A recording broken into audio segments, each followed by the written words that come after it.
வணக்கம். 6ஆம் வகுப்பு தமிழ் பாடம். 6ஆம் வகுப்பு தமிழ் பாடத்தில் 2ஆம் பருவத்தில் இயல் 2ல் மயங்கொலிகள் அப்படிங்கிற இலக்கண பகுதி நம்ம படிக்க போகிறோம். மனம், மனம். மேலே உள்ள 2 சொற்களையும் கவனியுங்கள். பாருங்க. மா நா இம் மனம், மா நா இம் மனம். இது 3 சொல்லி நான் போட்டிருக்காங்க, இங்கே 2 சொல்லி நான் போட்டிருக்காங்க. ரெண்டுமே உச்சரிக்கும் போது பார்த்தீங்கன்னா ஒரே மாதிரி இருக்கும், ஆனால் ரெண்டுக்குமே பொருள் வேற இல்லையா? இந்த மனம்னா வாசம்னு அர்த்தம், இந்த மனம்னா உள்ளம்னு அர்த்தம். அதே இங்கே போட்டிருக்காங்க பாருங்க. மேலே உள்ள 2 சொற்களையும் கவனியுங்கள். உச்சரிக்கும் போது ஏறத்தாழ ஒன்று போலவே ஒலிக்கின்றன, ஆனால் 2க்கும் இடையே பொருள் வேறுபாடு உண்டு. இவ்வாறு உச்சரிப்பில் சிறிதளவு மட்டுமே வேறுபாடு உள்ள ஒலிகளை மயங்கொலிகள் என்கிறோம். உச்சரிப்பில் சிறிதளவு மட்டுமே வேறுபாடு உள்ள ஒலிகளை மயங்கொலிகள் என்கிறோம். சரி, இப்ப இந்த மயங்கொலி எழுத்துக்கள் மொத்தம் 8. அவை என்னென்ன எழுத்துக்கள்னு பார்க்கலாமா? பாருங்க. நா நா நா, அதே மாதிரி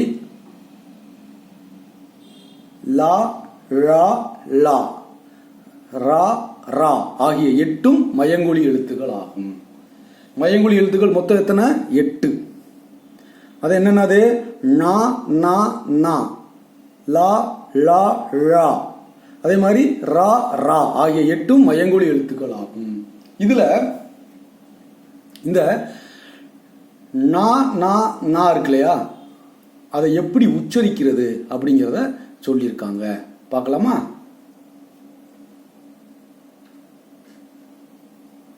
பாருங்க.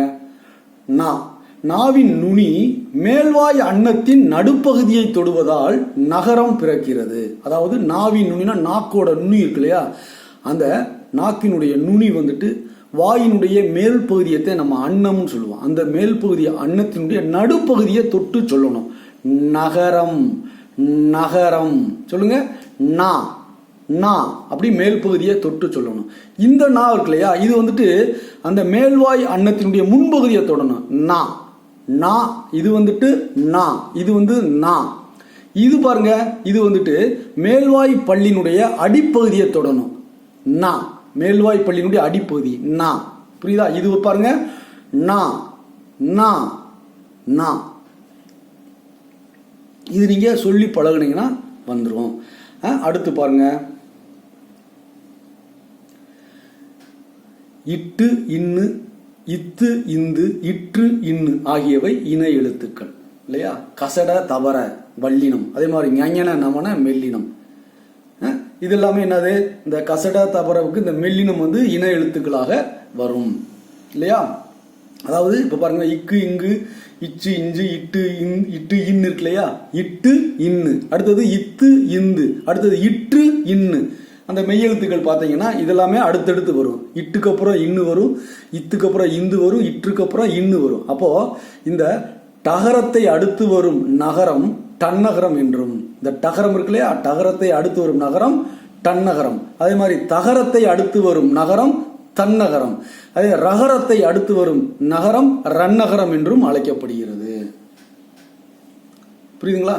சரி, இப்போ இந்த தெரிந்து தெளிவும்ல சொற்களில் இந்த நா நா இடம்பெறும் வகை எங்கெங்க வருது பாருங்க. இங்க பாருங்க, டா வருது இல்லையா, டாவுக்கு முன்னாடி இந்த 3 சுழி நா வரும், இன்னு வரும். பாருங்க, கண்டம் டாவுக்கு முன்னாடி. இங்க பாருங்க, வண்டி டி, அதாவது டாவுடைய அந்த குடும்ப எழுத்துக்கள் இருக்கு இல்லையா, டா டா, டி டி, டே டே, டோ டோ, டௌ டை, இதெல்லாம் இருக்கு இல்லையா, அந்த எழுத்துக்கள் முன்னாடி எப்பவுமே இந்த 3 சுழி இன்னு தான் வரும். பாத்தீங்களா? டாவுக்கு முன்னாடி இன்னு, டீக்கு முன்னாடி இன்னு, டூக்கு முன்னாடி இன்னு. கண்டம், வண்டி, நண்டு, இன்னும் நிறைய நீங்க வார்த்தைகள், எந்த வார்த்தைகள் பார்த்தாலும் அதுதான் வரும்.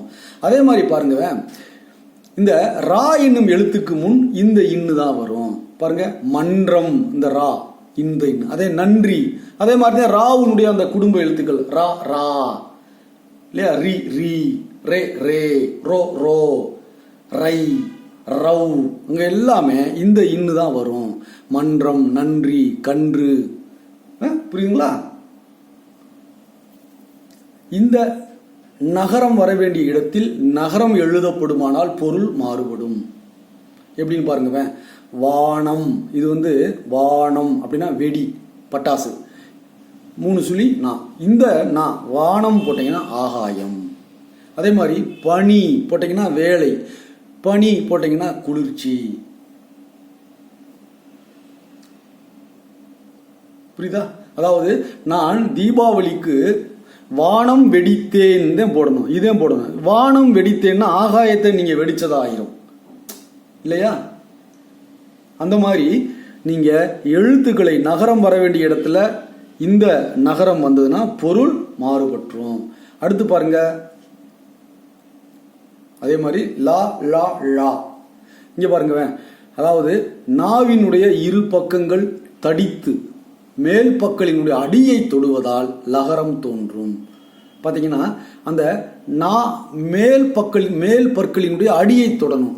லா மேல் பல்லுதி, அந்த மேல் பற்களினுடைய அடியை தொடுங்க, லா. அடுத்தது மேல் அன்னத்தினுடைய நடுப்பகுதியை தொடுவதால் இது வரும், லா லா. புரியுதா? அடுத்து பாருங்க,